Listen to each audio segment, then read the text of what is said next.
writers. Did I get that right? Am I counting that right? I'm One, two, including three, you. There's four, 5 five. of Oh, them. I'm 5'2". Well, I'm one of the right. Okay. So we have three authors, 4 authors tonight, because our moderator too have all had recent books that are wonderful. And I'm going to basically, I'll say their names and their books, but I do have to say a few words that I'm honored to be here and I was like thrilled to ask to do this tonight, because I've had the privilege of working with all of these writers in their early stages of these current books and other projects. And I've gotten to, with my co-teacher, Jim and Han, watch people like work and revise and work and work. And if you don't think how, they'll talk more about this later, but it's a hard thing to write a book. And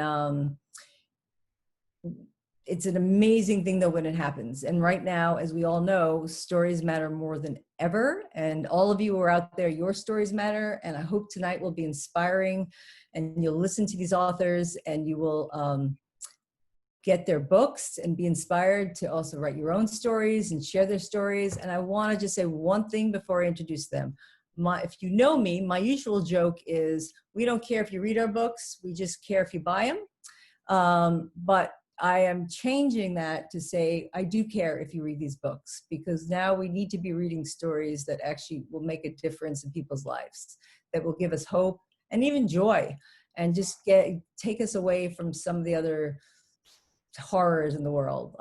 Even those of us who are writing about serial killers, it makes more sense than the world out there. So buy the books, read them, and holiday time, give the gifts, and we will be showing you where you can get all of these books and signed copies, which is very exciting.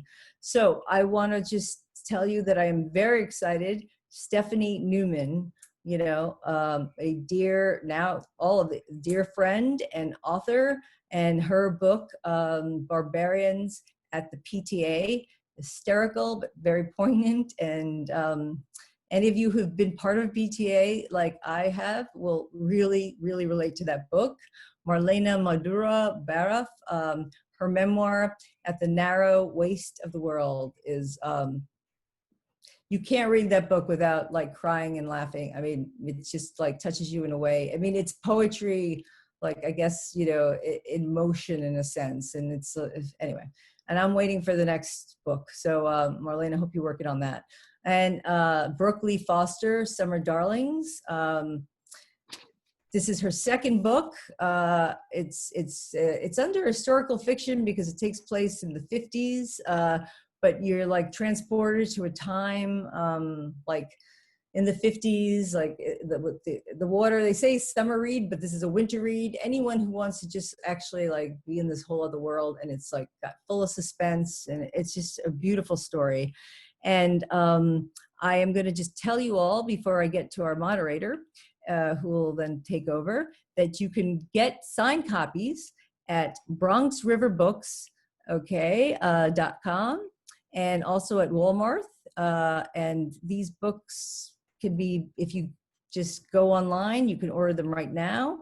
And we will be sending those links. If you look in your chat, you'll all have access to that, and I'll keep reminding you of that. Well, I want to just thank you all for having me here tonight. You're all wonderful writers. And now I'm going to introduce Eileen. Eileen Pama. Eileen, I know you said that if we want to find your books, we have to use Eileen Pama. Eileen Moskowitz Pama. Moskowitz Pama. Okay, so I know it was Eileen. Okay, so. Yes. Okay, so I have like 5,000 names as well, and her author name is Eileen Moskowitz Pama. Her current books that are out now, she just had her book launch for School Squad, is Camp Click, and I want to read her wonderful bio. That I'm having a little technical difficulties, but I can tell you that she's had a wonderful success with these books. She also has had so many, what she's doing, which has been incredible, and she's even did this for the Writing Institute, is she's doing these writing camps, which, as you know, if you have a kid, that anything that your children could do at home, especially to get them writing, is amazing. And her writing camps have been incredible. And I've known many students, young kids who have taken these camps and they're loving to write. Every time I hear a kid doesn't love to write, it's because there's something usually about the person who's teaching it. And she's inspiring these kids to write and read. And these camps are wonderful. And if you want to, you go to her website and you will see how, you know, your children can be involved and you can be involved. And all you got to do is just buy the book to do it. You don't even have to like pay for the class. Is that correct? Yep. Anyway, she's a wonderful author of adult books as well. But I think, you know, she's really hit her stride. And she's probably one of the best moderators out there. So I'm going to turn this over to you, Eileen, and please add anything that I've missed in your wonderful bio. That was a really nice introduction, Pat. And yeah, especially since I've like can't find my notes, but you're amazing. And and I want to start off that Eileen actually started off as one of our students, and now she's one of like our most beloved instructors. So thank you. And I have to say, it's really special to be moderating this panel with you, Pat, because it was such an honor when you asked me to teach. And it's my 7th year of teaching, and it's just such an honor to be part of the program and the community after taking classes there. And it's really wonderful because we're in the company of such talented writers tonight. And like I said earlier, whoever wasn't logged on yet, these are the best events here, because for those of you who are taking classes, these 3 ladies have done it. They've gotten books out in the world. And so our whole goal here today is for those of you who are part of our community to know that you can do it too, and to be really inspired by these authors just like we are. So thank you for joining us in this conversation with them. I'm going to read some bios and short book descriptions for each of the ladies, so that then when they start answering questions, you can, you know, already know them a little bit, in case, because we have such a large audience, there might be 1 or 2 people on the panel who you don't know. So the goal by the end of the night is that you know everybody, we all feel connected. So I'm going to start off with Brooke, who's wearing the beautiful yellow tonight.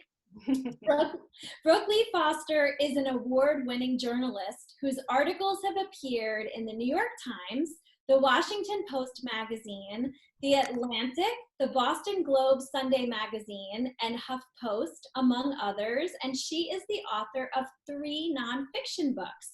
Her debut novel, Summer Darlings, a historical women's fiction novel named a top summer pick by People magazine in May, takes place on Martha's Vineyard in the summer of 1962. And Brooke workshopped that class with Joan Palo, who's in the audience, in my very first Writing Institute class. So Joan is here cheering you on, Brooke. I knew that would make you happy. Okay, now we're going to move on to Marlena, who has the beautiful scarf on. Marlena, why don't you give a wave? So we're going to start off talking about her book, Gorgeously Vivid, a lyrical chronicle, impressively candid. Marlena Baraf's memoir, At the Narrow Waist of the World, begins in the slender Isthmus. I knew I wasn't going to pronounce it right. Isthmus of Panama in the 50s and 60s, tracing the impact of a mother's mental illness on her young daughter. Marlena immigrated to the United States from her native Panama and calls herself a cultural hybrid. Early in her career, she was book editor at Harper & Row and McGraw-Hill Book Companies. Her essays, stories, and poems have been featured in Ms. Magazine, Sweet Lit, Lilith, Read 650, HuffPost, and many others. And Marlena and I studied together with Pat and Jimin, and we have been part of a writing group for probably 10 years now, all from students from the Writing Institute. And I know Nan's in the audience, I'm sure many others. So Marlena's writing is beautiful, and I had the pleasure to read it really early on. Next up is Stephanie Newman. She's a clinical psychologist and psychoanalyst and author of a nonfiction book about the psychopathology of daily life. Her writing has appeared in the Washington Post, on WallStreetJournal.com, ScaryMommy.com, and PsychologyToday.com. Stephanie's novel, Barbarians at the PTA, was named a top 25 June read by Bustle.com. She describes the plot this way. What if the characters from Desperate Housewives and Mean Girls met the mothers of the Varsity Blues college scandal and moved en masse onto your street? And I have to say about Stephanie, she's one of my new writing friends, and she represents the Writing Institute in that if she is your writing friend, she will brainstorm with you, help you out, figure out things that are good for her book, good for your book. And so she really is such a great part of our community. And I'm so glad we got to be friends. So we have a really great panel tonight. I'm so excited about it. What we're going to do is we're going to have two sections. We have already prepared questions that I'm going to ask the ladies, and we're going to take turns with them answering different questions. And then Pat is going to moderate a Q&A from the audience. So for the audience question and answer, you could start typing in your questions. Anytime starting now. Pat said, please send in your questions, because if you start sending them in now, Pat can start reading them through and start pulling out questions that more than one person is asking. Okay, so don't be shy with your questions. Make sure you type them in the chat box. If you're new to Zoom, it's very simple. You look at the bottom bar on your screen, and it's right in the middle. If Pat's at the bottom, it's right sort of near her shoulder. It says chat, and there's a little bubble. If you click on that, it'll bring you over to a white box, and you can type your question in. In the meantime, I'm going to kickstart the other part of our Q&A. So we're going to start with Brooke. Okay, you spent many years as a journalist before you decided to write fiction. What made you try writing fiction? First, I just want to say, hi everybody! I'm so excited everyone's here tonight, and I'm a little intimidated to be on this panel with Marlena and Stephanie, and also my teachers interviewing me. But I just want to say, Eileen, I took her class. It was my very first class at the Writing Center, and I literally brought in my very first chapter of Summer Darling. My very first chapter, Eileen read and said it was great, and it was not. It was a hot mess, but she was so kind and kept me writing. It was great. I saw talent on those pages, raw or not. It was there, and I knew it, and I was not fibbing. It really was great. Well, you are the best for saying that. But how I got to that first chapter was, you know, as Eileen said, I've been a journalist for years, and I've spent so much time reading classified ads and local magazines when I go on vacation, and I devoured lots of little tidbits of things, because some of the best story ideas, as far as articles, feature stories go, often come from kind of odd places like that. It could be a line in a story, or literally I found an article from a classified ad once. Remember classified ads? I mean, they don't really exist, but they used to. So anyway, I was on vacation in Martha's Vineyard with my family, and I was reading one of those little local real estate magazines, flipping through, and I saw an ad for a house you could rent there called The Swindle. And it was named that, had this really great storied past. It was now $14,000 a week to rent, which is something I can't afford. But back in the 1950s, it was this little dilapidated fishing cottage. And on one side down the beach was this big mansion that belonged to the granddaughter of the Standard Oil fortune. And down the beach on the other side was a big mansion owned by a Broadway star. And there's a whole long story that I'm not going to get into about how this gentleman who lived in this fishing cottage swindled these two women on either side of them, and either side of him. But the point was, as soon as I read that ad, I mean, it was an ad to rent a house, you know, I could immediately see this story. I could just see the Waspy family and the big house on one side, and I immediately saw a movie star, not a Broadway star, but I saw a movie star on the other side, and this bachelor in between. And I'd had many ideas of for different novels over the years. You know, as a writer, we've been dreaming about writing a book. I mean, many of us since we were little kids, but none of them ever stuck. But this one, just like these characters put their grips in me, you know, like, and I remember the rest of the time we were on vacation, I just started seeing them and visualizing them. And I remember seeing like one of my main characters ride by on a bike, and then I started hearing them talking to each other, these characters. And I started to feel like I was crazy, but they really grabbed hold of me, and I couldn't get them out of my head. And when we came back from vacation, I remembered saying to my husband, I think I have to like actually try to write this book. Like this story is in me and needs to get out. And I had a general idea of where I wanted to go with it, but I literally just wrote the first chapter for Eileen's. I think it was like the first assignment was to write it, or you came with a chapter, and the book went on from there. And the thing is writing fiction is so much more freeing than journalism. You know, in journalism, you're chasing the best quote, you're following people around, trying to get them doing something interesting to illustrate your feature. And this, I could make my characters do whatever I wanted them to. You know, I can make them say the coolest things. I can make them fall flat on their face. And it was so freeing and enabled me really, I think, for the first time as a writer to really find my own voice. Because for so long I was writing for publications voices. So, and I think it's a great message to everyone in the audience that when you have that feeling that this is the story, then you have to hold on to that feeling and keep writing it, because that's how you ended up with this finished product. Totally. And you don't feel satisfied until you get it out. You have to get it out on the page. And everybody out there, this book took me 3 years and thousands of revisions. It did not come out beautiful. So. Excellent. And that's a good message too, because people get intimidated when they see a beautiful book on display and they forget that you went through all the same drafts and processes that everyone else did. Okay, thank you. All right, Marlena, what drove you to write this story, and why a memoir and not a work of fiction? Well, about 10 years ago, I took a single course at the Writing Institute, and it was called Discovering Your Voice. And one of the early assignments, Sarah Goodyear was the teacher, was write a memory in the first person, a lot of sensory detail, and you're safe in this room. Whatever happens in this room is not going to be shared. I wrote a scene called Mommy, which became the model of all that was to follow, and I couldn't stop after that. My mother had tremendous anxiety. She could function a lot of the time, often not, and she was at psychiatric institutions about 3 years of my childhood, at different ones, different times. She was also spirited and loved life. So the memoir became my path to finding her.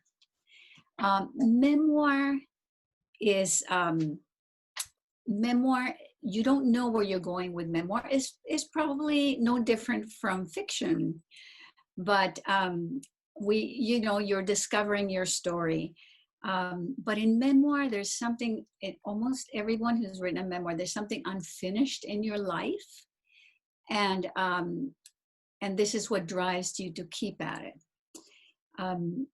Regarding why not fiction, well, my mother's cousin, Connie, who was almost like a sister to her and like a second mother to me, was in New York 5 years ago or so, and said, Marlena, I hear you're writing a story. It's fiction about the family. It's fiction, right? You better use names. And of course, I was troubled for 5 years with this because I love her very much, but I did it anyway. And there's so much love of family that I think,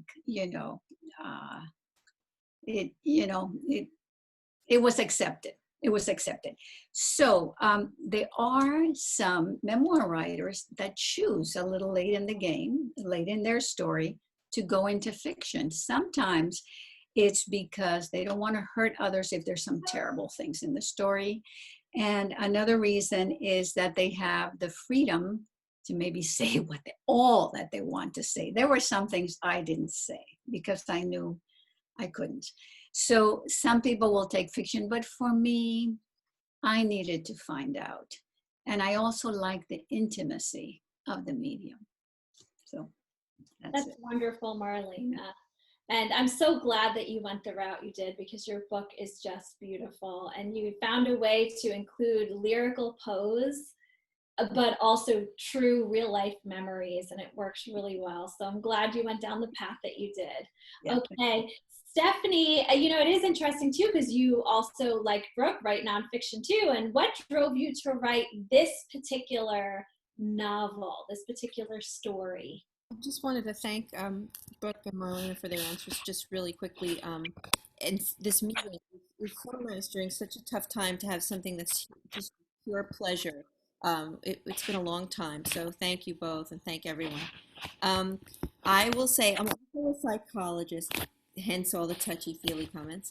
So I practice psychology, and I found that wherever I was, whether I was listening to students talk about their cases, or whether someone was at my kitchen table over a cup of coffee crying, or whether I was talking to a friend on the West Coast or at a professional meeting, there were certain echoes of certain themes that I heard over and over about pitfalls of parenting and teens and social media misuse and over involved parenting. And I thought, I know I've over my career I've seen that people become very, very upset when their children suffer, and that they're very ashamed and it's hard to talk about. So I thought maybe I could start a conversation that could help people. I also loved writing and I wanted to do something fun and challenge myself. But the idea was to start a conversation about when teens stumble and parents are over involved and the collateral damage that happens, and how you might help them. So it's light and funny, but about some serious topics. And I will say, for anyone who's wondering, this is sort of similar to what Marlena said. It's fiction, the opposite. This is fiction. This is made up. There's no Southern Belle terrorizing people on my street or anything. And also with the PTA back there. It was just a very convenient signpost. Once you say it's about the PTA, people know exactly what the story will be about. So it was just a convenient way to signal what was coming. I've volunteered for many years. So that is my answer.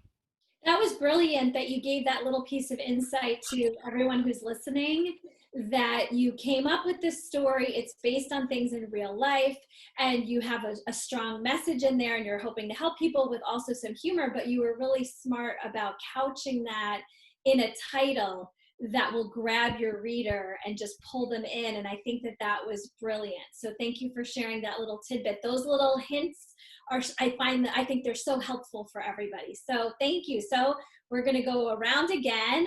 These were all fascinating answers. So I can't wait to ask another question of all of you.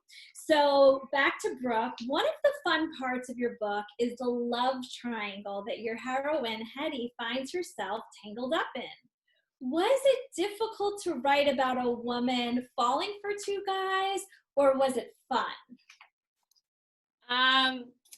It was both. I would say, so first of all, I think Pat or Jimin, probably Pat, yelled out at me one class, "You need a competing love interest in your book." And that is how this this love triangle came about. So listen to your teachers. They have really good suggestions. But so my heroine, Hetty, she's a poor scholarship student from Brooklyn, and she comes to the island to nanny for this wealthy family. And when she gets to, right as she gets to the island, she realizes that her scholarship has been revoked. And so she decides that part of how she's going to save herself is that she's going to find a husband. So her hunt is kind of interlaced. It's not the entire story. It's just a piece of her story, a subplot. But her hunt for a husband leads her to meet two different guys. And I had to think a lot about, so as you're writing love interests, you kind of fall in love with these guys, right? Like you're kind of creating perfect men. Like they're almost too perfect, and that's a problem. Make sure your husband's not listening. I hope your door is shut and he's not listening in on this part. But it's true, like you can't help it, especially for your character, because you really can see the ways that these men are going to bring out different parts of your character's journey and what they're going to teach your character and how they're going to move the plot forward. They're really important. And I didn't get that in the beginning. And I feel like when I was just starting out, I was really just writing cutesy scenes or scenes where, you know, you'd be like, oh, you know, or where he would, I don't know, it didn't really go anywhere. I had to rewrite all of my dialogue for my love triangle. And part of that is because I really had to differentiate these two men. I had to create one guy who offered my character one thing and the other guy who did another. So one of the love interests is a guy named Ash. He's the hip surfer down the beach. And the other one is a newspaper heir who's like a saxophone player, you know, super wealthy, bohemian. both good looking, both appealing for different reasons. But as I was writing the newspaper heir, who's Sullivan, I felt like I wrote him almost too good, you know, like it was just so obvious. If you were reading the book, you'd be like, well, of course she's going to pick Sullivan. So then I had to dial him back and I had to give him flaws. I had to figure out what the heck is he do that, what is it about him that she's going to hate, you know, and That's what's going to bring her part. down. What's that? That's the hardest part when you have to add flaws to your characters. I have Totally. that too. Totally. That's so hard. But it's not even just the flaws. It was a flaw that was actually going to work against her. So it was saying something about her character. His flaw was going to say something about her as a character, a developing character. So I had to make him be someone who was very flighty with his money. He was almost too rich. He didn't see the responsibility she had and what weighed on her. And then the other love interest, his flaw was that he carried a dark secret, and she finds out what that secret is. And so both of these guys were just, you know, really had to bring that out in her. But it's just funny because I feel like as I was writing them, I really did have to find a balance and make it very clear that my character didn't know who she was picking, even though I knew who she needed to pick. And one little funny anecdote is I remember when one of my good friends read the book, she came up to me afterward, and the first thing she said was, "You would have never picked who she picked." And I was like, of course I wouldn't have, because I'm not Hetty. Like, I'm not that character. But you know, people are like, that's not you. And the truth is it's not, right? But sometimes people mistake us for our characters. Definitely. That's great. And I love what you said about the flaw of the supporting character informing the reader about the protagonist. That's another good nugget. I hope you guys are taking notes in the audience, because there's lots of little nuggets in here of information. All right, that was great. Thank you, Brooke. Marlena, what unexpected difficulties did you encounter in writing the book, and how did you solve them? Well, you were witness to some of this, Eileen. I always needed more content. Yes, yes. You know, I'd write story in scenes, sometimes almost poems. Some people call them mosaic pieces. An early reviewer said pearls on a string, which I haven't forgotten. But I was always trying for compression. And not one extra word. I didn't vomit on the page. I wrote every line. It had to have a sound and a music, you know, very different from not writing drunk. So the community of writers, that is so wonderful to have a community of writers, would say, well, what about your puppy? What was he like? What was he like to you? How did he cope? Okay, so that was a whole slew of, like, you know, 4 scenes, you know, that I could get in there. That her husband, Donald, was the fan favorite. So we were always asking you, what about your husband and your children? I said, no, they're not going in the book. Yes. But he did get in, but later. But yeah, you always wanted to know about the love interest. I always did, yes. So, Pat, who was great, would say, don't back off. Have a drag out fight with mommy, because she always liked drama and encourage us to use drama, which of course is so important. Someone suggested, all of these things pulled me into writing more. Someone suggested, write a scene in the present tense. Let us know you came out okay. So I did end with a scene in the present. That's a good thing to have in certain kinds of books.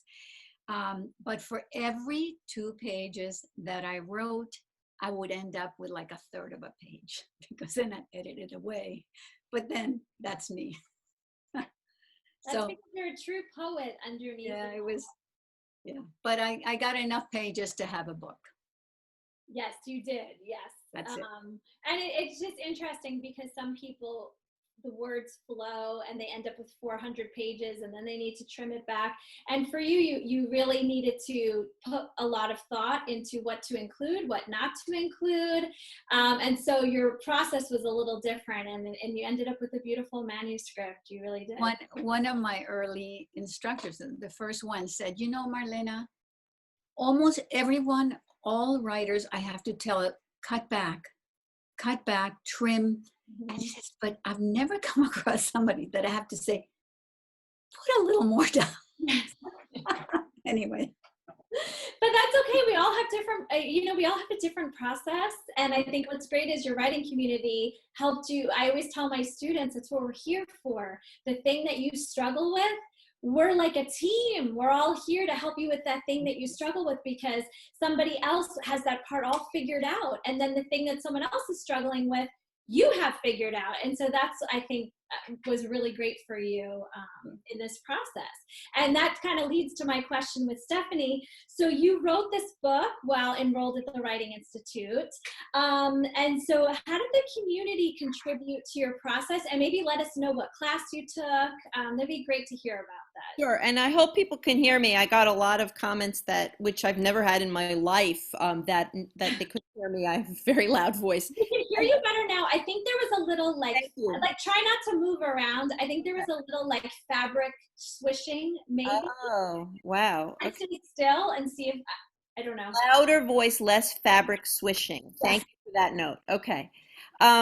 I found myself at an open house where people were speaking about, wanting to write a novel, and I don't usually find myself anywhere. So I guess I didn't know that deep down I really wanted to try writing fiction. But as soon as I was at the open house for Sarah Lawrence, I said, I really want to try this. There was a class with Pat and Jimin. And on my very first day with them, they gave a talk about conflict and about characters, and they played off against each other, and it was the warmest, most accepting environment. And that's where I wrote my first word, my first page. We used prompts. We would email in the morning to say, I wrote today, or whatever. We had a special email. And I kept taking Pat and Jimin's class that whole year and through the summer. And I had my first draft after the summer. And I have to say, in the history of pen and ink, I'm sure it was the worst draft of anything ever written. I mean, it was a horrible piece of writing, but I had a complete draft. And then I went on my own, and I had to revise and throw a lot away. I took years to do it. It was really, I had all kinds of characters that had to go and new ones that had to come. And then I went to advanced novel, which was like a developmental edit. There were just a few of us in a room. That was again Pat and Jimin. That class was a true gift. We all got to present, and people read each other's manuscripts. It was really fun. I'm still friends with some of the people that were in that group. And what I have to say is, it was a little good cop, bad cop. Jimin was so, this is wonderful and very supportive. And Pat, in her way, just uproariously funny and very supportive. But I will never forget the look on her face when I said, so these people live in this small town in Westchester, and then this person from the past just happens to move into the same small town. She was so appalled. Oh, no. Apparently it was not a plausible sort of premise, which, that kind of feedback is helpful. It was a lot of fun to be in that class and have a process like that. So I really did receive support from the Writing Center through all phases of the process, and I'm really grateful. And I love what you said about staying friends with the people from the class. There's a group of about 10 of us that were with Pat and Jimin for years, including Marlena, and we've stayed friends all these years. And I think that's a huge important takeaway, that there's a lot of friendships that you can make from this community, and it's amazing to have friends in your life who understand the struggle and the pull of a story and the need to get your story out in the world. So it's such a gift to have that, and I feel so blessed to have that too. So I think it's wonderful that was something you took away from the make class. yourself vulnerable in a certain way when you try to write and you don't know what you're doing, and the feedback is very supportive. There was never a time when I thought, wow, this is below the belt, or I can't do this. It just made me want to keep going back and doing it more and more and more. I think without the Writing Center, I don't know if my book would have come into the world. So I am grateful for that. And also, if you think about it, the reason we have such a packed audience tonight is because of those friendships you've all formed here and connections. And so it's really wonderful because you can just keep carrying that through. And, we're just really lucky to have that. So, Pat, how are we doing with questions from the audience? So we have many questions. So whenever you want me to actually start, I would like I to. think now would be, what do you guys think? Are you ready for questions from the audience? My one suggestion for this is maybe we'll try and do like a speed round, like try and answer a quicker and maybe just jump in and maybe not do it in order if you guys think that's And some of the questions are for specific people, so that'll but I think they're great ones. And thank you for the whole audience and for everybody who's been participating, because you've all been great. So I was trying to write them all down, and now I'm thinking like, well, I could just read off the chat. See, I keep getting used to technology. Okay, so I hope this is a great one. And a few people have asked this. Can people talk about the process of getting an agent was like, or how you go about doing that? Okay, I have to go first because I found my agent at the Sarah Lawrence The Writing Center's Publish and Promote Conference. Wow. Commercial for the Writing Institute. I really am. But here's the thing. I went to that conference. I paid to do those mini sessions, those breakout sessions that Eileen, you were the first person to tell me about those because I think you met your agent somewhat similarly, your first agent. Mm-hmm. And I was so intimidated. Now here I am, I'm a journalist, right? I've been a writer for years, but with fiction, I was a fish out of water. I was terrified to meet these editors and agents. And, you give them like a page or two of your writing. And I went and I met with the first person, and the first person was very nice, but clearly not interested in my book at all. And the second person was a male agent who, my book is really like an Ellen Hildebrand historical fiction beach fun read. And he was just like, didn't get it. And then the third person, I walked into the room, I kid you not, I sat down, we talk about it to this day, my agent and we just clicked. She loved the story. We got along so well. And I walked out of there that day and had someone who I could start sending my work to that wasn't my writing group, which was so helpful, but it was nice to have someone who's in the industry reading it. So I highly recommend taking those meetings, those mini sessions, because you never know what can come out of it. And I just want to add that it's people think that it's, I don't know, that we're writing the book that everybody's going to love and everybody's going to want. And it only takes one. Yep. And it also has to be, like you said, that click. It's a relationship. So, people think that, an agent wants their work. That's so great. But you also get to pick the agent. So you want to make sure that relationship is going to work for you as well. So remember, you as writers, be empowered, and you do have a choice. I mean, it feels like, you got to go with the person who wants your work, but you want to make sure that person gets back to you if that's what you need. Whatever you need, that person has got to have that kind of chemistry. And I think that writers should be aware it's not just about them picking you, it's also about you picking them, because it's that combination that really will make it work. I didn't get an agent through the Publish and Promote conference, but now I wish I had. I just wrote things and then asked if I could have a call with someone as a psychologist, and the person got on the phone, and I pitched an idea for the book about the TV show Mad Men told from a psychologist's vantage point. And she said, that sounds like a good idea. Can you write it? And that's how I found her. But she was not the right agent for a fiction book. So, sometimes you can have an agent and then you have to switch. Yeah. And agents will represent different works these days. So would anybody else like to talk about their agent before I go to the next question? Okay. I would like to, this is a person who, I'm holding back names because of privacy. But this question is, I am disabled for 3 decades. My main issue is fatigue and neurological issues. It seems my writing is getting more difficult. Any tips for people with disabilities to write their story? I have tried word to text, but it is often does not pick up my voice. I want to write my memoir. Can I answer even though I'm technically not on the panel? So most people who know me from here know that I have chronic autoimmune illness issues. I've had some really severe flares, the worst of which happened during the pandemic while I was trying to promote Camp Click.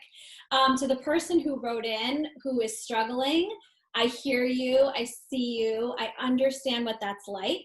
My advice to you is that when I have been at my darkest times with my health, the thing that really helped me was writing, because it was my way to pull myself away from the darkness and the anxiety that can come with a health flare, because you don't know how long it's going to last or how bad it will be. My story was with me through it all. I brought my laptop with me to every single procedure I had done at the hospital leading up to a big surgery, and my story was with me. So I don't have the challenges of struggling to get the words down like you are. So I just want to say I understand my situation's a little different, but if you can figure out how to do that piece of it, whether you're talking into your phone, or maybe you can get a program for your computer that you can talk into, or maybe you know somebody who can come over sometimes and sit with you and get the words down, start to be creative and think about ways to get those words down, and try not to look at what you say is your disability as keeping you back from your writing. Look at your writing as the gift that you can have no matter how you feel, because no matter how sick I've been, my story has always been there. So I encourage you to do the same. So sorry to cut in. I just thought I could speak on that. So. That is a beautiful response. Yep. It speaks really to all of us And Yeah, several, especially yeah, and we, of what our writing does for us. Mhm. yeah. And I know several writers who were not, for various reasons, verbally have had problems, and even, you know, for neurological reasons, writing, and that idea of getting somebody who can kind of write the story down for you can be a big help. So that may be something you can consider if that helps at all. So, but In thank fact, you there's for a that lot of question. kids home right now who don't have there are kids who are getting ready to apply for college who don't Yes. have community service right now because of COVID. So if you have trouble finding somebody to help you write your story down, contact your local public school Yes. and ask if there's a kid who needs to do some community service hours, and perhaps you can get paired up with someone. Just a suggestion. Sorry, keep it going. I'm sorry. No, that's great. No, that was very Bulldoze in. grateful.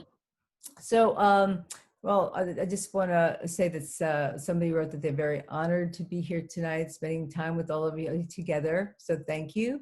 And there was there was a specific question from Marlena. Marlena, people asked, a few people asked related to your memoir, what the process, well, there was two questions that were kind of combined. Did you need to write a proposal first before you actually got your publisher interested, was one question. And connected also to that, somebody else who's a poet who actually happens to be one of our Sarah Lawrence faculty. She's very curious as a poet herself. If your book you mentioned was a hybrid of, it sounded like poetry and prose. So could you speak what that process was like? I'll start with the second question. I am only now seriously studying poetry since, so there was no conscious attempt when I was writing the book to create poetry. However, a few pieces came out. I look back and I would say they would be in that form. Other than that, it's really in prose, but very compressed and very melodious, but it's basically in prose. So I'm not sure I can add anything more to that. Regarding my path to publishing, memoirs are tough because unless you're a famous person, or else you have a memoir that really synchronized to the problems of today, you know, to some something happening today that's mesmerizing everybody, it's tough to get your memoir published. I went the route, I contacted some agents. Almost all or several of them said, you have a wonderful story, is very affecting, but I don't know how to sell it. I don't know how we can sell it. I'm an unknown. So I tried small independent publishers. And for the most well-known, you need an agent. So if you didn't make contact with an agent, then many of the small publishers you couldn't reach. Then there are tiny publishers who you could go without an agent, and they would be publishing 3 books a year, something like Exquisite Places. I tried a few of those. But then I found She Writes Press, which is what's called a hybrid publisher. There are many ways to approach the publishing thing today. They got Best Indie Publisher of 2019. It's a woman-centered, She Writes Press, woman-centered publishing house. Is hybrid in that you invest in in the printing. They give you higher royalties, but they know all the ins and outs of publishing. So you get first class, and you get first class salesmanship. So that's my plug for She Writes Press. Mm-hmm. And they have a hurdle to come in. They say you don't have to come with a platform, just with good product, with a good book. And anyway, I've been very happy. The women help each other in so many ways, as women do. So, Thank you. That's very helpful. Yes, and I mean, and I just want to add that there's as hard as it is to get published, there are more ways to get published today than ever. So if you actually want that book published, I don't think I could have said this 10 years ago, maybe even 8 years ago, but you can get it published. And what's amazing about everybody on this panel, and I know their stories and their experiences, is that tenacity, talent is a word that I kind of push away a little bit, because what does talent really mean? And it's, okay, people have talent, but I know some people when I started graduate school that were labeled the talented ones, and they didn't keep writing. But those who have tenacity and keep going and working hard at it, they come out with amazing books and stories. And so if you want to get published, there are all these ways. Somebody also asked they said, is there a way to attend the conference because they live far away? Well, we hopefully will be doing, and probably the next conference will be online. So yes, you'll be able to do that, but there are also other ways that you can contact, find people that are looking for agents, and you can, there's Publishers Marketplace. I mean, there's a lot of other ways besides conferences that you can make that connection. There's a lot of amazing small presses out there that are doing, and like She Writes is, well, it's a different model, which I think is brilliant. And you have so many experts working there, people that were in the publishing industry, but there's a whole range of amazing small presses that people are getting fabulous works out there and winning awards, and it's going on, so there's all these different ways.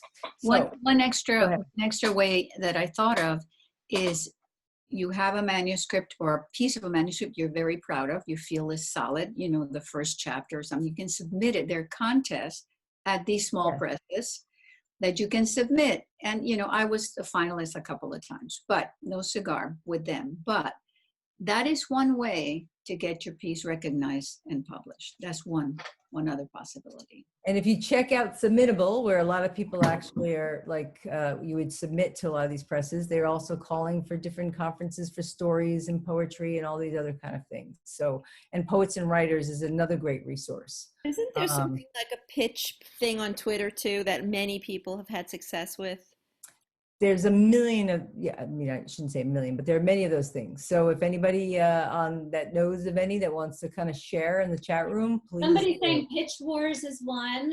Lindsay Carver is writing to everyone, Pitch Wars. I think there's another one, Pitch Mad.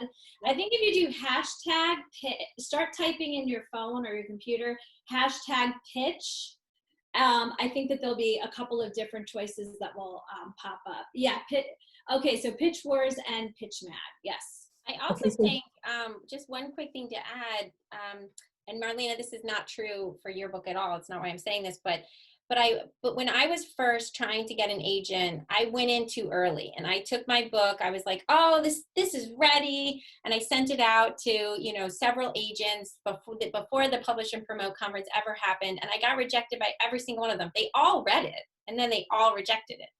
And that told me not that I should keep looking for a publisher. That told me something was wrong with my manuscript, that it wasn't ready, it wasn't done, and I needed to kick butt and get back to my book. So I didn't let it get me down. I just kept writing and I kept my head in it.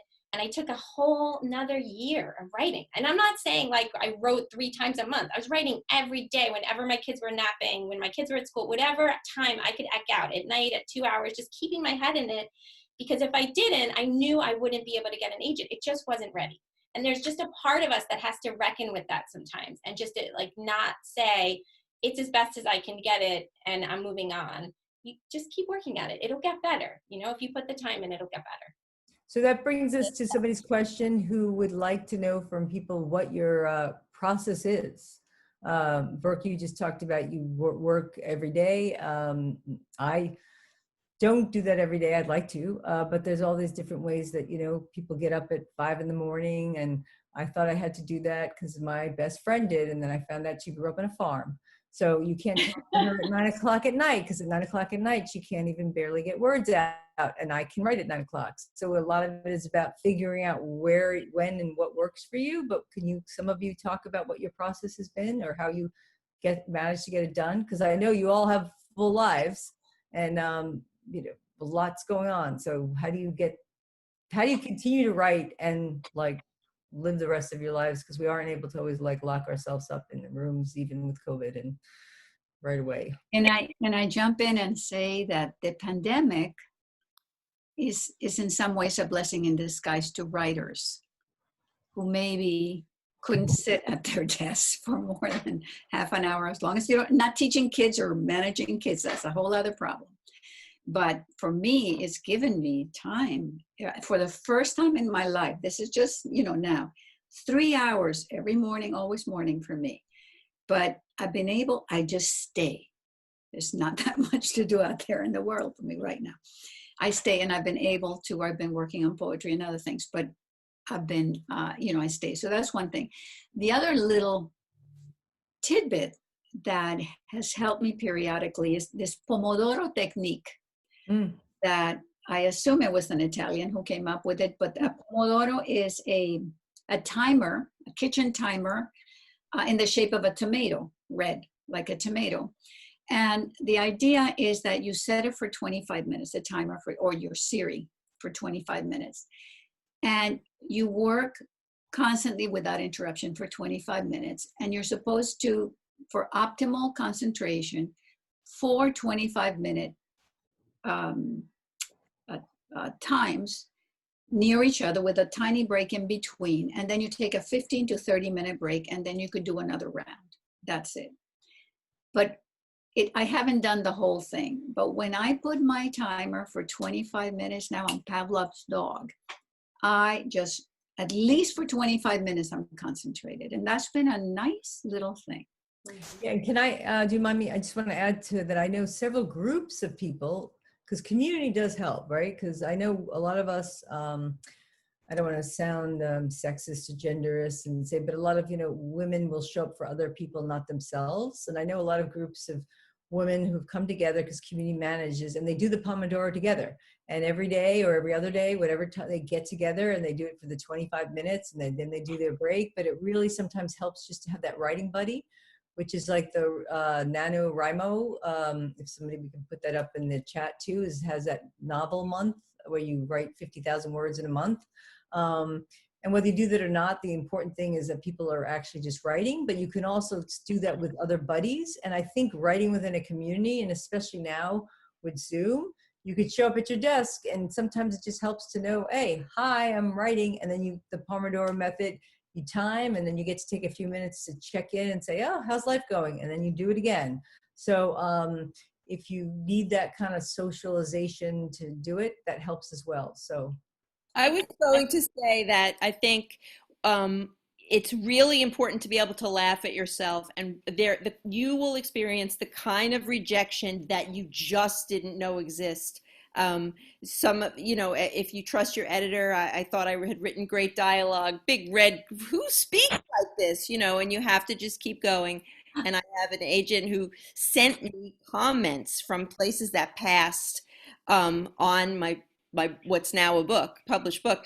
And, you hear these people, they say things like, oh, it's a cute premise, but the execution is so terrible. And I'm thinking to myself, wow, the execution's the writing. That's the whole thing. You just really have to be able to laugh. And I wanted to say that. I trying to jump in, not because I want to hear myself talk, but because I've been in the shoes of all the people in the audience wondering. And I just want people to remember when they get some bad feedback, or they're disappointed, or they get a no, or they can't get an agent first try, like Brooke was talking about it's something that we have all been through. Rejection like you didn't know you could have, and if you just find a way to kind of laugh at it, and it's not really, even though it feels personal, if you take a lot of rejection and you just keep going, you just dust yourself up and keep going. And I don't know. One thing I want to say too is, if you're one of our students, the way that you can prepare yourself for this piece of it is to open yourself up in the writing workshop process. So when people are giving you feedback in class, know that it's always coming from a loving place, that everyone in your writing community wants to help you bring your writing to the next level. So when you're getting that feedback from students in the workshop, open yourself up to it. And don't take it personally, and practice not getting emotional about it, so that then when you get it from, if you get feedback from an agent, you sort of trained yourself for that kind of feedback. Sorry, go ahead. No, I just gonna say, I think that's great, but as somebody who takes everything personally, but I have a daughter who's in the acting world. And so we made this deal that I've had to learn myself. Depending on how much you've invested in something, you give yourself a time, you get a rejection. If you just threw it out there and you didn't spend too much time on that particular submission, give yourself an hour to feel bad. If it's something that you really were invested in, you give yourself 2 days, but you give yourself a time to say, I'm going to just feel like crap and I'm never going to write again. And then after 2 days, you get up and you write again. And if you can't do it alone, then you call up those writing friends, because you have to write within communities. And you say, look, give me 2 days to just wallow. And they'll be patient with you. And whether it's a writing workshop, those people who are supporting you, or it's your the people that you have out in the world, but find writers that get you and get your work. So they understand what you're going through, and they're going to say, okay, I'm going to leave you alone for today. And tomorrow I'm going to call you up and kick your ass and say, get up and write. Because sometimes we just need that, I know I have, because I would have stopped many times before if there weren't certain people in my life actually yelling at me in a good way. Well, yeah. And I think that with process, when it comes to process, I think that so often we think that you have to sit at a computer to write. You have to get words on the page. And clearly that is critical to writing a book.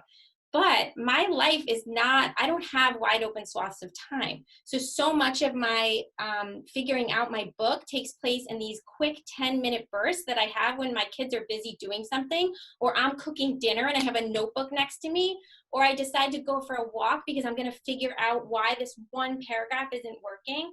And I think that you can't say to yourself, I don't have time. You just find little pockets of time, everybody can find them in their day. And I really recommend, I have a page of notes right here that when my little one, who's in kindergarten, was on her headphones watching a video today, I was scribbling down things that I had to do in my writing the next day and outlining it. And that's what keeps me very productive, is that I always kind of have these thoughts and plans. So when I say I write every day, I actually don't mean I sit and type words on a page, but it's in my head, the story is flowing, I know my characters, and I keep it fresh so that when I do have time to finally sit down and type, I know what I'm going to write. I know what I'm trying to say. Yes, that's good. So we have a question. Someone says they just finished a manuscript and they are asking for advice whether they should take a workshop or find a writing coach. Can I say something on that? I recommend a workshop. I don't know if everyone else feels that way, because I kind of feel, I think, because a workshop, you get the benefit of lots of different people who have different life experiences and they view the world in a different way. So if you have something in there that might be offensive that you didn't know, and your writing coach grew up the same way you did and has the same background as you, somebody in your writing group might have a different life experience and a different worldview, and they might point something out to you that you might want to consider changing. So I think that's a good starting place. Also, my other thought on that is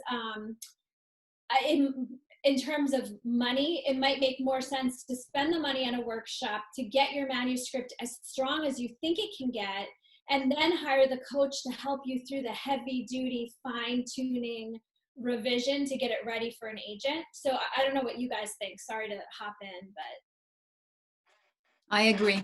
Yeah. Just I can't add anything else. I agree with you. I do think that if you've been working in isolation, creating a whole book, I think it needs to air out. I think it needs to see the world, and you just put it up against different people who have some training or deep experience before you start. Because if if this writing coach suggests something, you won't have any way to respond. You're not bringing anything new to respond to that, to know if that person is right. So I just think you need to air it out with more I people. love that. You need to air it out. That is very good advice. So we have a question here. Someone would ask for each panelist, what classes helped you lead to the creation and completion of your published works? I'll start. I took Eileen's class. What was that, beginner novel, right? Was that what it was called? Well, it was technically called Romancing. Oh, it was Romancing the Novel. That's right. But I pretty much made it beginner novel because I was just trying to get my foot in the door and get students and get going at the Writing Institute. So it was pretty much between you and Joan. It was pretty much our own little beginner.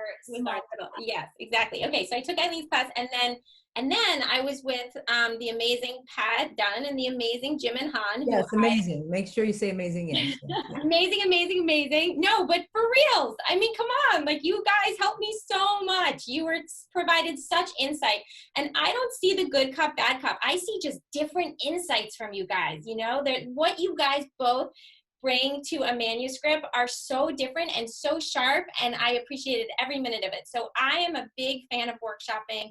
I think if you get great teachers who can really dive into your work, it's nothing but helpful. It's like an editor, you know, you got to get used to people reading your work, and you have to get used to people criticizing it and develop a little bit of a thick skin. It hurts, but it's just part of the business, you know, you're going to get rejected. And I think when you're in a workshop and you have lots of different types of people reading your book, I think some of the comments you get will be kind of annoying and you'll ignore those. And some of the comments become repetitive. And that's when you know there's something wrong. You know, if everybody's saying, like, I remember in my book, everybody was like, you know, your character needs a friend on the island. Like, who's her friend? And I was like, oh my gosh, you have no friends, you know? And everybody said it. And if I didn't have everybody say that, I would have never known that, you know? But then there were comments that were not as helpful. But you know instinctively which ones really are true and the ones that you should follow. So somebody's asking, oh, sorry, Marlene, did you want to say anything? Well, for my book, it was Sarah Goodyear. I with her, she's no longer at the school. A lot of my pieces got developed then and continued with the pair here, Jim and Pat. This is our show, yes. And I also so appreciated the very different perspectives that they brought to the class. It was really this dual teacher thing. Anyway. No, that's and it's also, I should just say, even for my own self, I think there's different levels, right? So you will start off with when you're starting a certain kind of workshop, and then you want to be in a workshop that's smaller that will read the whole book, and then maybe you will go with an editor. I mean, I know I've worked with editors privately at a certain point too. So I think it depends on where you are and what stage, but getting feedback from the sources that you can trust is the most important thing. You want people to give you, at least, even though it's sometimes hard to hear feedback, but if you trust the person or the environment, then at least they're trying to help you write the book you want to write, and they're not trying to write the book for you.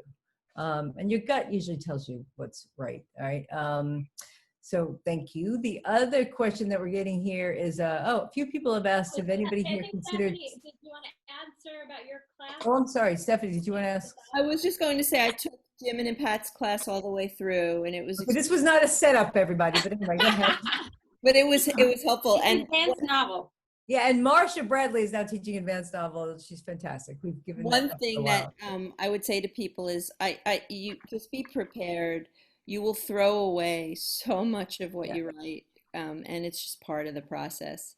It just you might throw away hours and weeks and months and maybe years of pages, and it only gets better after after you do that. And it hurts to do it, but you can't have too much pride of ownership or hesitate, or you just have to let it go.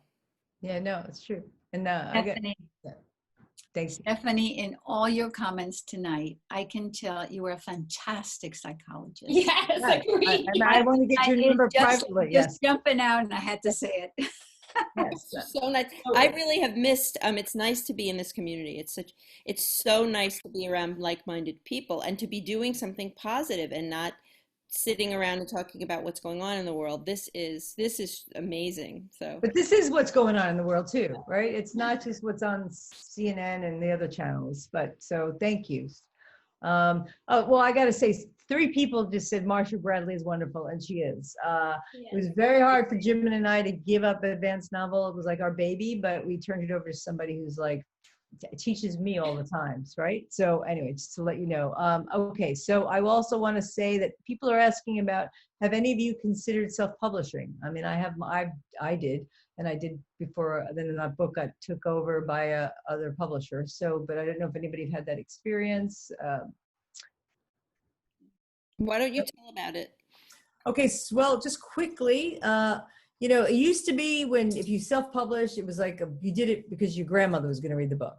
Now, self-publishing is a very viable and it's respected. Even New York Times they have reviews for self-published books. I had a publisher. I won't get into my talk about my agent jokes around and says, "Man, you are jinx sometimes."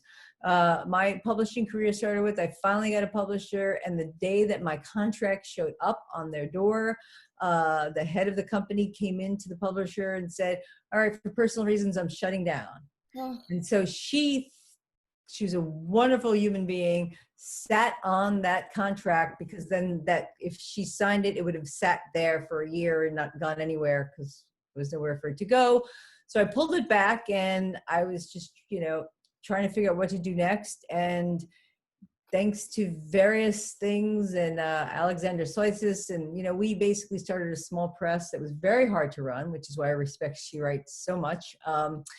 And I self-published the book, and then a couple of years later, the woman who's now my agent, who really liked the book, just happened to had the luck and to sell it to Sourcebook. So that people think I've written 25 books, and it's actually the same book that just keeps coming out in different ways. So, but I do have a new book coming out, which is great. But self-publishing is a very viable thing. The only thing I will say is, if you're going to do it, you got to do it right. There's a lot of work.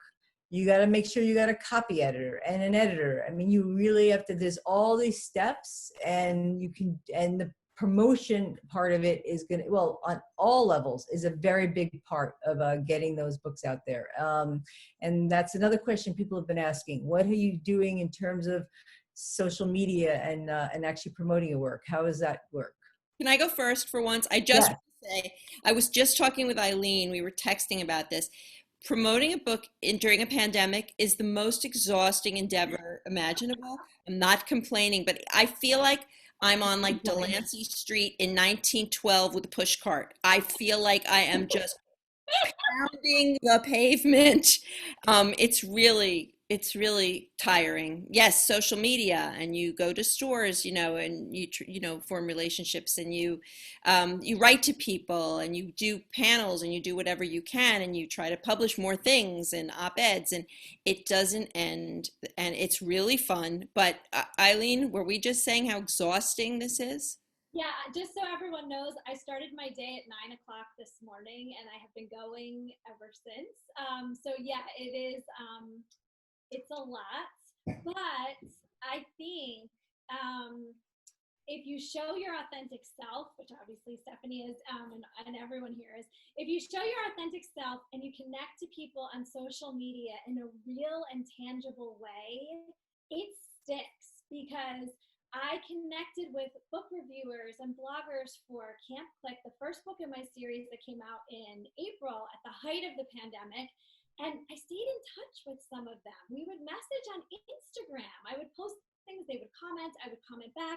And then when I did my book launch a couple of weeks ago or last week, I've lost track. That's how crazy it is. Some of those people I met on social media became my real friends, and they came and showed up at this book launch. So it is exhausting, but I really think it pays off. But in the moment, it is.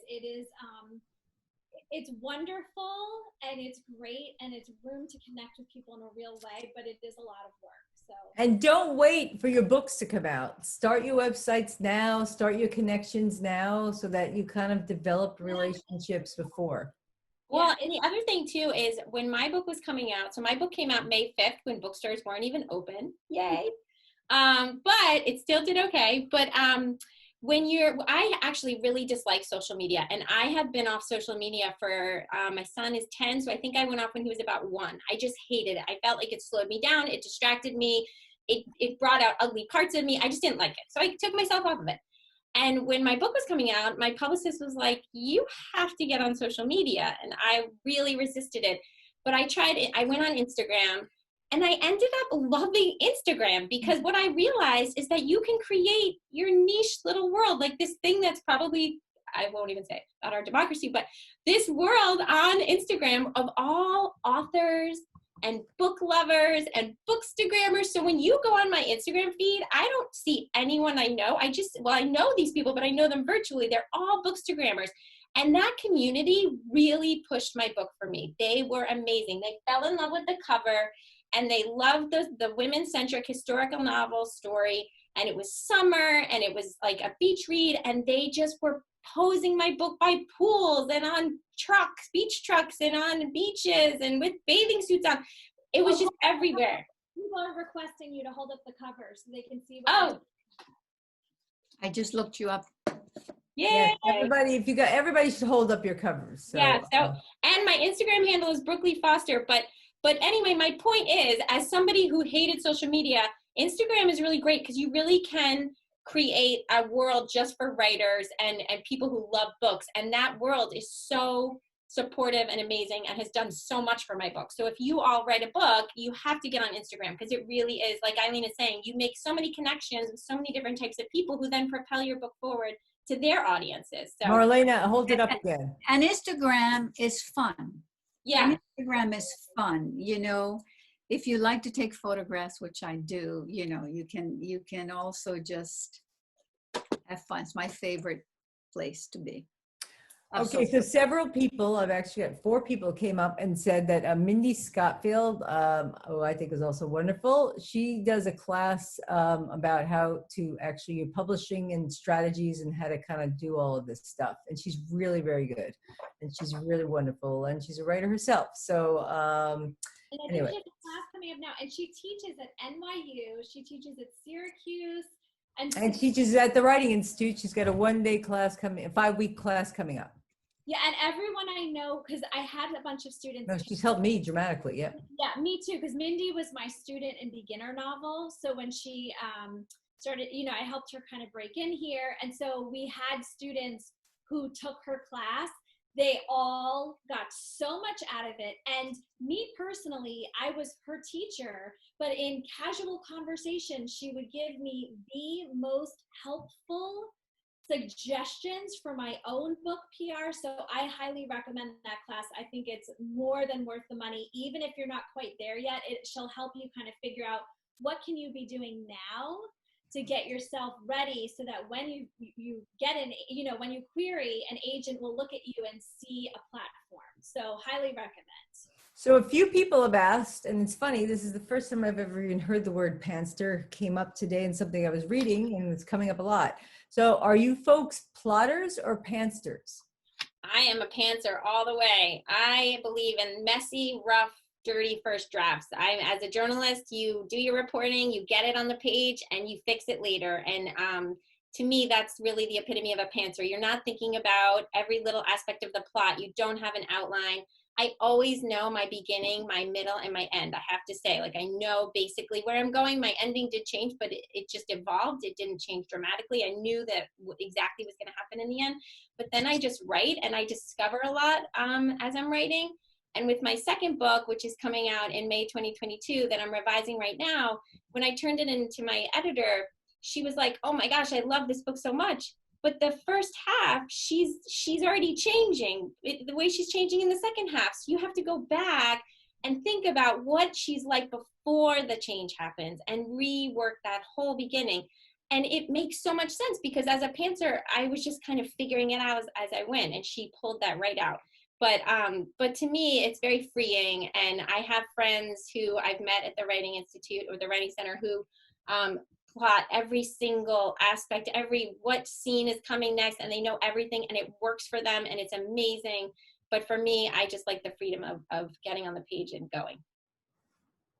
Wonderful. Okay. Oh, and somebody's got a question of like pantser. They want to know what that means by pantser. Seat of your pants, kind of. Pants. Yeah. Okay. So, and is anybody here a plotter or both? What about you, Stephanie? I'm totally a pantser, and then at the very end, because nothing makes sense, I then Yes. took the cards and tried to put every scene on my dining room table to just see if I actually was telling a story. But that was really at the end after draft number 9 or 10 million. Right. Yeah, I'm kind of like I fight those plots, and now I'm like, and actually, Eileen has helped me a few times, and now Jim and many people have helped me, and now I actually have to start plotting because I've already done all the stuff, but it's just yeah. So I think this sometimes can be a combination of both. Some people start off with that like outline, and other people like write the book and then outline it later. So there's a lot of ways you can do it. Yeah. Oh, and Eileen wrote, "Oh, hi, Mindy, you're a rock star." Yes. Okay, so what do we got here? We got, should you use your name or can you use a pen name? Okay, what if you have many different interests, lives? Should you keep it all streamlined to your own or one identity? I'm sure you can all answer this. I could probably answer today's answer. I'll just quickly say is you cannot get away with a pen name in today's world. I think the Ferrante, the Italian author, Elena Ferrante, I'm gonna her name. Elena. Yes, so the HBO wonderful series, and she had a series of amazing books. My Best Friend in Italy, she had kept her identity for 20 years or more quiet, and then once a small press in the States bought it, that's it. It's just like you used to be, where it didn't matter who you were as the author. Now you cannot hide your identity. So they want to know if you're writing fiction, who are you and what about you gives you the authority to write about, like, being a pilot if you've never rode a plane. So yeah, it's hard. So if you're writing memoir and you're trying to protect people in your family, it'd be great if you could just use another name. That's a little bit hard, but and I think Marlena might be able to add to this. I always say, write the book you need to write, and then don't censor yourself. And then you can think about, when it's done, who in your family you would want to show it to, or people that you're worried about seeing it, and then get feedback that way, and then make a decision then. Because remember, nothing's going to be public until you want it to be, but it's very hard to use a pen name these days. But somebody might contradict that anyway. I did not quite use a pen name, but my first book came out with my married name that I've been using for 21 years, just Eileen Palma. But it's a romantic comedy with sex scenes in it. So then when I transitioned to writing middle grade, I made a choice to hyphenate and use They're still finding you. So I know, but it kind of separates me. So if you Google Eileen Palma, it's all stuff about the rom-com. But if you Google Eileen Moskowitz Palma, it's all stuff about the middle grade. And it also kind of separated me on Amazon. So all my social media anyway was under both Eileen Moskowitz Palma. So anyway, I did. Interesting. Mm-hmm. Yeah, so I made that choice, but Intuition. yeah, but I also felt like it was really nice for my parents too. They were really happy to see their name on my book too. So anyway, I didn't do a pen name, but I did kind of change names, and it does make a difference because I have a radio interview coming up in 2 days, and the person who's interviewing me Googled Eileen Palma and then wrote to me and said, oh, I saw this interview and I got all my information about you from there. And I said, that interview was from 2014. Google my full name, like if you want to know about me, like that's current stuff. So anyway, what name you choose, you wouldn't think it, but it actually really does make a difference. Somebody asked us about the 2020 online workshops, whether they meet during the day or are they real? Yeah, I just answered her and said they meet day, night, they meet all different times. So if you actually, the ones that are starting, there's a few starting up at the end of October, and then there are 5 weeks and 1 days in November, and then there'll be a whole list of spring. So I think you should just look at the workshops and then you can see most of them have a real time one-on-one aspect to it. There's a few that are what they call asynchronous, which is a word I just learned a few years ago, which means that you are not meeting at the same time. You're just meeting it separately, and you just get feedback through the instructors. So you really look at the workshop that interests you, and then you can kind of see if you go to the website, it tells you what days and times that each one is offered. I have a question for everyone. So I mentioned that I'm working on my next book. I'm curious, Pat, I know you have a book coming out, and I'm just curious about the rest of you guys too. What is everyone working on next? What's next? I'm going to try to get out of bed in the morning and make it through the day tomorrow. I have a very high bar. I'm thinking of Eileen's two identities, her hybrid. I'm a hybrid between a psychologist, and I've written nonfiction and fiction. So I'm deciding. It's amazing to hear that you already have a draft of your next book to an editor. I nearly fainted. That's incredible. I'm deciding if I want to do, another fiction or a work of nonfiction. I'm because I'm a hybrid. So I don't know. I need the headspace to kind of think about it. I have an idea for each. How about Marlena? And I'm not quite sure. I have a couple projects in mind. I'm very interested in otherness. And how in this country we come from different worlds of whatever kind, and let's talk to each other. I'm thinking podcast. Oh, Marlena. And we got a great podcast. I shouldn't say it until, I'm really solid, but. You have the best voice for it. Yeah, you do. Yeah. And your interview skills are top notch. Marlena, oh, now that you put it out there, everyone's going to harass you. But I used to, I don't know that Stephanie knows or Brooke, but I did quite a few interviews with Hispanics in this country from all walks of life and written. And that was really wonderful. I enjoyed that. I really like people, and I like to find out. So that seems the natural. We'll see. Great. And what about you, Eileen? Okay, so I just outlined my next book. It's called Sixth Grade Switch, and it's kind of like a Back to the Future Freaky Friday mashup where a helicopter mom and her 12-year-old daughter are just butting heads and they're not getting along, and the mother's best friend comes to visit, and she's a time travel writer, and she brings these bracelets made of Tektite stone which have time travel properties, and she gives them both the bracelets, and they put them on at the same time and say, I wish she knew what it was like to be me. And the mother wakes up in her daughter's 12-year-old body and has to live out this curated life that she's created for her daughter. And her daughter wakes up in 1992 in her mother's 12-year-old body and has to see what life was like when, there was free-range parenting going on. So I outlined the whole book. I used Save the Cat Writes a Novel by Jessica Brody for my outlining model. FYI, it's great. I wrote the first 3 chapters. My agent submitted it to the publishing house, and now I have to wait and see if they want to buy it. So if they're not into, if Running Press, I know. So everyone send me all the good vibes, cross your fingers. I'm hoping that Running Press Kids wants it. And if not, then the next step is to shop it around. So everyone send me some good publishing vibes. Yeah, I can soak it all up. So I have well, this may encourage or discourage people. I started a book when I was a MFA student in 1998, and it was put in the drawer and taken out of the drawer and put in the drawer and taken out of the drawer. And I got encouraged to take it out, and I thank the people that I've worked with, like Jim and Han and Marsha Bradley, Caitlin Alexandra. There's Cynthia Manson, very many people behind me, and I wonderful press, Bardega Press, who also did Kathy Curto's wonderful book, is going to publish it. It's called, it's a little bit of memoirish, but as over the years, it's become a little bit more fictionalized, but it's about an activist who comes home after 10 years and crazy family in the Pelham Bay in the Bronx. And it's called Last Stop on the Six.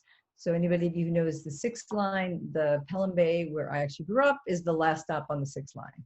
So, and then I'm currently working on a book. At the heart of it, it's a father and daughter relationship, but it's a serial killer story. And that's actually pretty much makes more sense to me, and I'm more compassionate towards serial killers than I am about a lot of people today in politics. But anyway, so that's that. And what else are people working on? And also, before I forget, we do have several people that are asking, is there a way that they can contact some of the writers to ask you questions after the panel today, through your social media?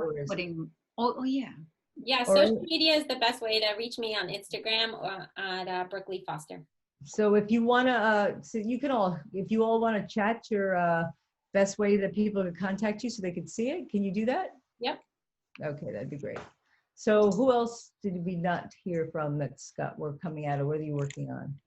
I think we all answered. We get everybody? Yeah. Maybe, unless there's a lot of questions, maybe wrap up. What do you guys think? Yeah, I think, well, there are, I don't know if we've gotten to everybody, and I'm sure there's more. So that's what the writers are really great about. They'll contact you. Well, here's one coming up right now. So we'll just say this: how do you go about conducting research for characters that have faced sensitive experiences or challenging social issues, where speaking to victims might be too personal? Oh, that's a, I don't know if anybody wants to speak to that. I don't know, Stephanie, you're the psychologist. If You know, want to I'm speak to so challenged by technology and trying to type in a type box that I totally miss that.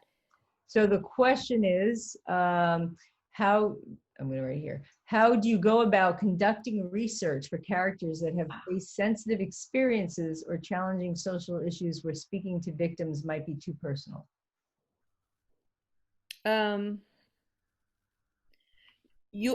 Is that question asking, how do you write something in a story where where there's trauma in the person's background? I want to understand the question. Let's see if this person, so the person who wrote the question, if you want to, like, if you're still there and you want to follow up with from the answer a little bit, we might be able to kind of give you a little bit more clarification. If not, if you want to contact Stephanie, she might be able to give you more information, like offline, about that. When you talk to people and you ask probing questions, you have to be prepared that they may have reactions, or they may, especially if there's trauma in the past, they could, have. You're worried, if you're worried about upsetting someone, I mean, I guess it would be a very specific situation. I don't know. I guess it would depend upon the situation, but I can tell you that there are times with the Bookstagram community, like Brooke was saying, where I was asked, is there anything that people wouldn't want, is there something very traumatic or this, where we have to watch what readers we give it to. So it is true that books can stir things up in people. And as a psychologist, I'm certainly familiar with that. I use a whole set of tools that but that's the general answer that I could give you. If you see somebody that you're interviewing maybe Brooke could speak to this too, and Marlene has interviewed people too, actually. If you see somebody that you're interviewing become unglued, I guess you would want to stop the interview and make sure that you don't continue to open something up if the person's upset? Well, I think, as someone who's interviewed probably like 1,000 people, I'm not kidding, 1,000 people or more in my lifetime, I would say that people love to talk. And Stephanie, you can probably vouch for this too. People love to talk about themselves, and very few people ask them about themselves in a deep way. So when you sit down with someone, especially if you're going in to interview them about something that traumatic that happened to them, if they said yes, they want to talk about it. So it's no holds bar. I would ask them what you need to, and I wouldn't be afraid to interview people. I think for your story, if you're writing about a really sensitive topic, a sexual assault, racism, you're never going to understand it unless you sit down with people who have experienced it, unless you've experienced yourself. But even then, it can be interesting to talk to other people who can flesh out how it feels and what they did next, or what the moment was like, what were the consequences were for the rest of their lives. Unless you hear that, sometimes it won't really sing on the page unless you have that information in your head. So I wouldn't be afraid to talk to people about sensitive subjects like that. I would. So somebody actually asked a good question that's kind of a follow-up, and we do 2 more questions before we end. It says that brings us to the issue of having white privilege and writing characters who are not. So have any of you experienced what that means if you're writing about other? Yes. Okay, Brooke. Well, in my current book, so my second book takes place in 1957 too. So these were very different times. And so race was handled very differently. But still I have to write it with today's eye for sensitivity. So one thing that's been really interesting about my second book is there was a character in it who, my book takes place in the 1957 in the Hamptons. And it's still very glamorous out there, but there's a Latino character. And when I was talking about it with some readers, they were saying to me, you don't really know how to write a Latino character. And I would think, they were saying this to me, I would think about who was more of the minority at that time period, which is very true, right?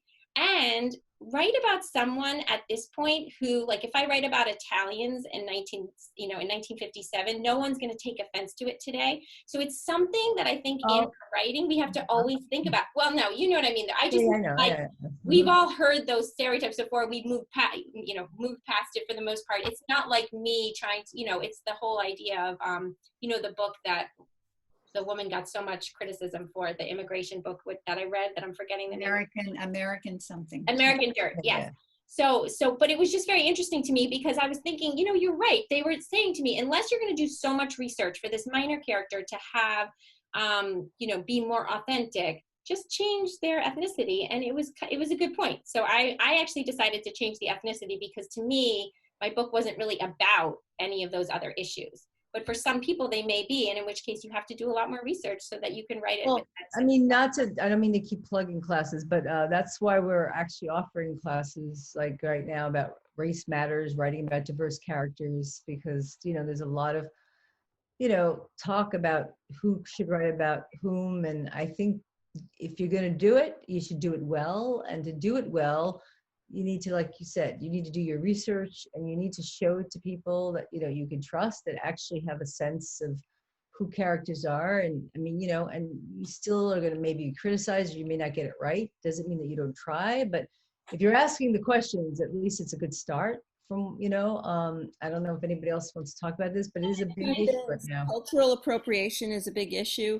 People get very, very, very upset. And the second thing is that social media is so profound and has so much power now that a bunch of teenagers didn't like something in a YA book, the way, I think the phrase was almond-shaped eyes. And they were so offended and called the author racist that the publisher pulled that book. And it was really a bunch of kids tweeting things and started a movement, and they were rabidly angry. So it's really interesting. Social media is fun, and social media is powerful too, and it's a very loaded subject. And I talked to my own agent about this because in 6th grade Switch, there's a character who's a member of the LGBTQ community. I am not a member of that community, but my daughter is. But even having a daughter who identifies as part of the LGBTQ community, doesn't mean that I could put myself in the viewpoint of what it's like to be in that situation. I do not have a protagonist who's gay. It's a supporting character. And I discussed it with my agent, and she felt that what she has seen in the industry, particularly in middle grade and YA, like Stephanie was speaking to, is that it's considered cultural appropriation if your protagonist is a part of an other group that you might not identify with or truly understand. So my protagonist, I'm in her head, I'm talking about how she's thinking, how she's feeling, the lens through which she sees the world. She's straight. The supporting character is gay. And I'm able to keep her gay, even though I am not, because the protagonist is a straight person like me, interacting with her and sort of trying to understand how she views the world. So that was the conversation I had with my agent. And she had said to me, if you had decided to make the protagonist part of the LGBTQ community, it could be a problem because it's cultural appropriation. It's not something you've experienced in your own life. And the idea is that we want to open up the voices of people who are parts of different other communities and give them the floor, give them the platform to write about being gay, for example. So anyway, that was professional advice I was just given about this book I'm working on.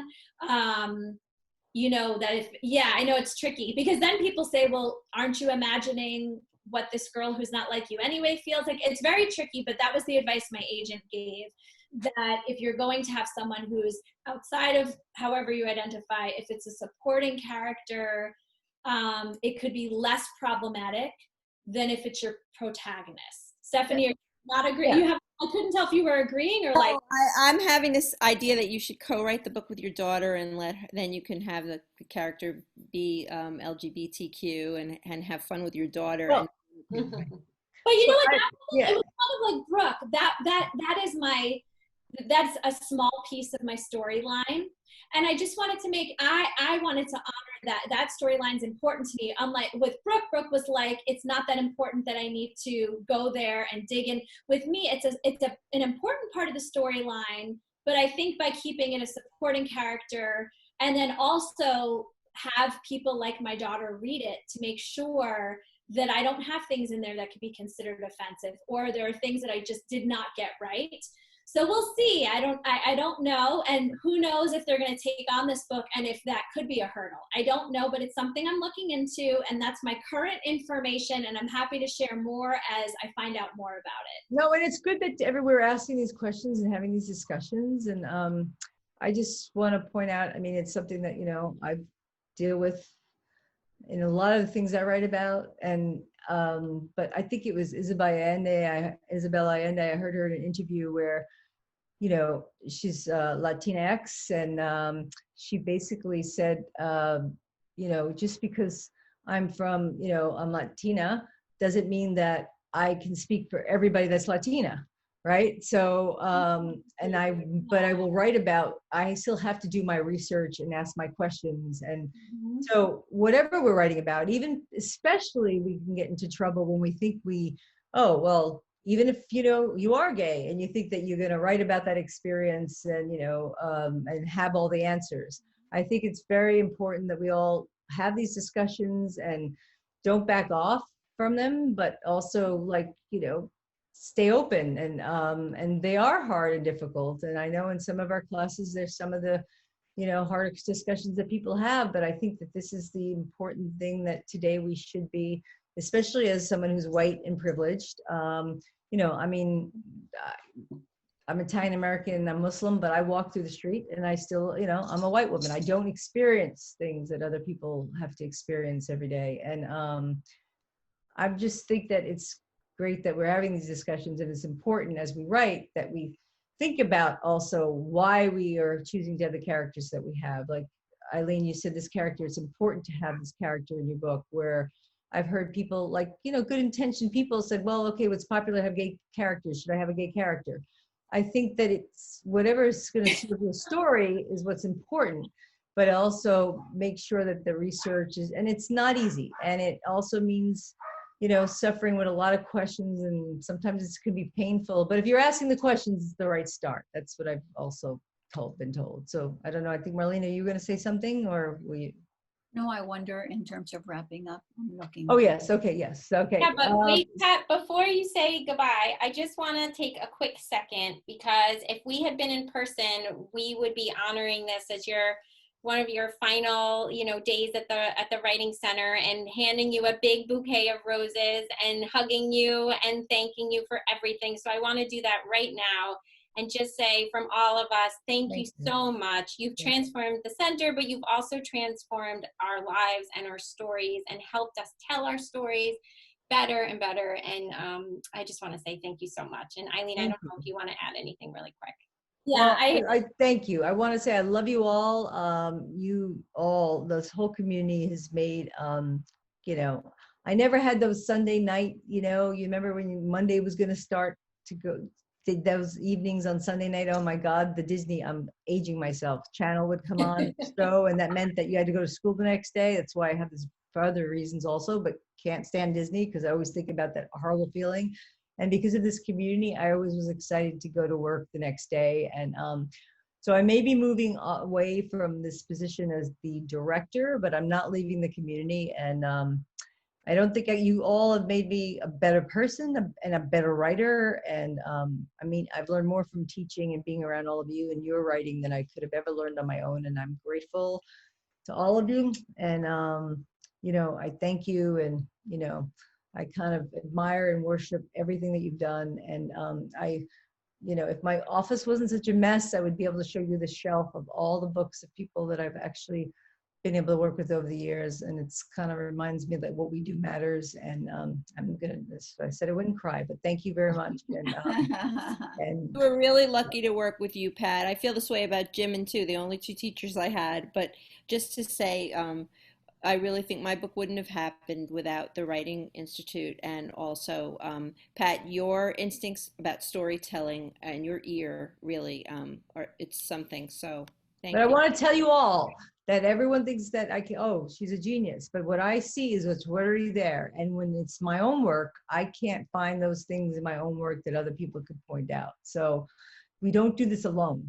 Yeah, it really, they say it takes a village to raise a child. I think it takes like an entire city to raise a book, So, and they say, you're birthing a book. You're not birthing a book. You're putting the kid through college. And then if you're lucky, they might leave the home, but then you're usually supporting them for a while. So you need, thank you, because I don't think I could have come as far as I have without all of you. So thank you. And I'm proud of all of you. You're all amazing.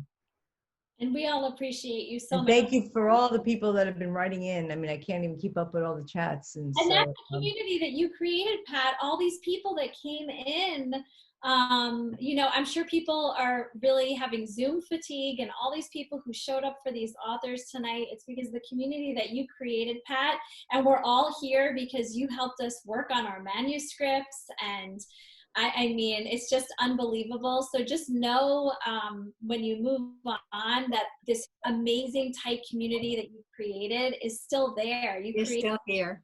Well, I want you to know that I'm not going anywhere because I'll still be showing up for things. You could be on Marlene's podcast, Pat. You can be the first. Yes, I would love it. My first.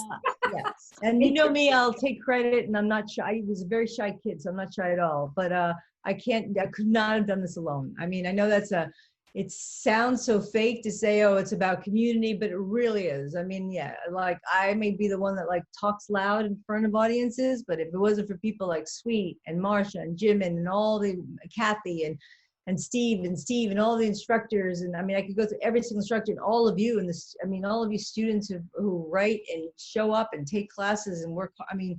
We wouldn't exist without all of you showing up to events and to just support each other. Because what we do really well, whether it's at the Writing Institute or outside, is that we look to our right and we look to our left. And if we're all writing, that means we've done our work. It's not about knocking each other down, because the more of us who write, the bigger the community is. So you can't do this alone. And I hope people take that with you. And I'm out there. You all know my personal email is pdunn64@gmail.com. When my books come out, buy it. I don't care if you read my books, but I really do keep in touch, and I'm around, and I'm, hopefully not disappearing. Anyway, but for maybe a little while, I'll get to write. But anyway, I thank you, and I love you all, because you're all amazing. And this was a wonderful, this really was an honor to be here tonight. Well, we love you, Pat, and I And feel I don't like flowers, by the way, so thank you for the I like plants. Dead flowers depress me, so I'm glad that didn't show up. Thank you. And I was going to say it's not really goodbye, because there are so many people here who have these wonderful connections to you that aren't. Hasta luego. Yes. So we can't even say goodbye. Maybe just see you later. Yes. So I love you all, and I think, is there any last words people would like to say before we let people go and watch whatever Netflix show they're going to watch? And, Thank you so I want to applaud the whole audience, all the people that hung in there and yes, been Thanks, listening. Marlena. That was true.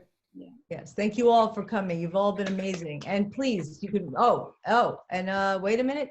I want everybody to know. Don't forget buy these books. These books are amazing. And you should you go to, there's too many things. If you just go to, here we go.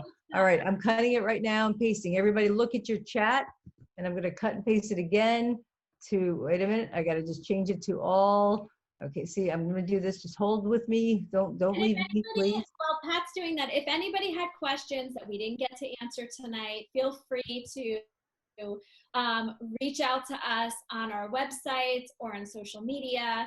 And if for some reason you can't find us, reach out to the Writing Institute, and Sweet will put you in touch with us, and we're happy to answer more of your questions going forward. So, and here's my personal email. Okay, so if I don't get back to you, it means I didn't see it, so don't worry about harassing me again. And if I don't get back to you within a month, that means forget it.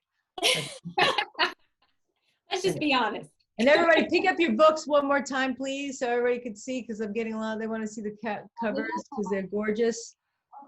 So, okay, thank you. They're wonderful. And there's going to be more books from these authors and more books from you. So please send us. We all have social media. We want to post your stuff. I love Instagram, especially now I get to post things without my braces. I'm very excited about that. So we're going to say good night.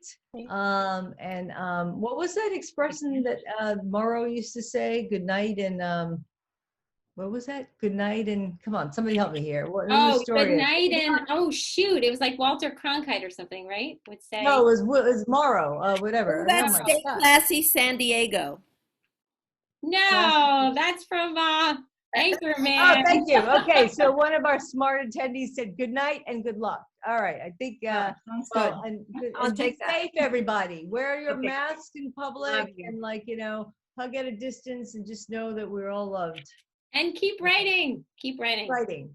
Keep writing. Keep Everybody. writing. And if you Keep ever get writing. discouraged, email me and I'll give you those words of inspiration, because I'm good at kicking butt, even if I can't kick my All right. own. Good night, everybody. Good night, everybody. Stephanie, Eileen, Pat. Good night. We love you all. Okay. love you all.